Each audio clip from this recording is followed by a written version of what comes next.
मुख्यमंत्री लाडकी बहीण योजनेचे आमच्या खात्यामध्ये 3000 जमा झाल्या आहेत।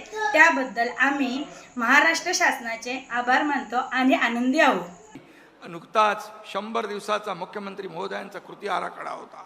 त्यामध्ये देखील सरकारने जे काम केलं ते देखील सर्वसामान्य माणसाच्या जीवनामध्ये बदल घडवण्यासाठी, त्यांना जलद गतीने न्याय मिळण्यासाठी 2.5 वर्षात मागच्या महाविकास आघाडीच्या काळात आपण पाहिलं, पण महायुतीचे 2.5 वर्षही आपण पाहिले।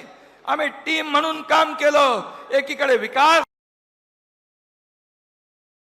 दुसरीकडे लोकाभिमुख कल्याणकारी योजना, लाडकी बहीण योजना, लाडका भाऊ योजना, लाडका शेतकरी, लाडके ज्येष्ठ। आणि म्हणून इथं लाडक्या बहिणींना देखील सांगू इच्छितो, मुख्यमंत्री पण इथं आहेत, कुणी काही म्हटलं, किती विरोधकाने आकांड तांडव केलं, किती खोट्या अफवा पसरवल्या, तरी सुद्धा मुख्यमंत्री लाडकी बहीण योजना कधीही बंद होणार नाही।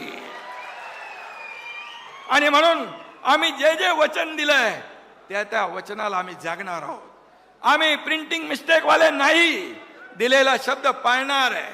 फक्त आम्ही टप्प्याटप्प्याने तुम्हाला माहित आहे, आणि तुम्ही आणि आम्ही वेगळे नाही आहे।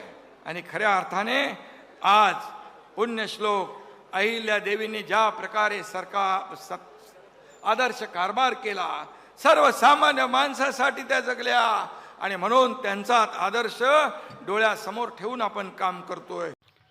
लाडकी बहीण योजनेच्या महत्त्वपूर्ण अपडेटसाठी आत्ताच आपल्या चॅनलला सबस्क्राईब करायला विसरू नका।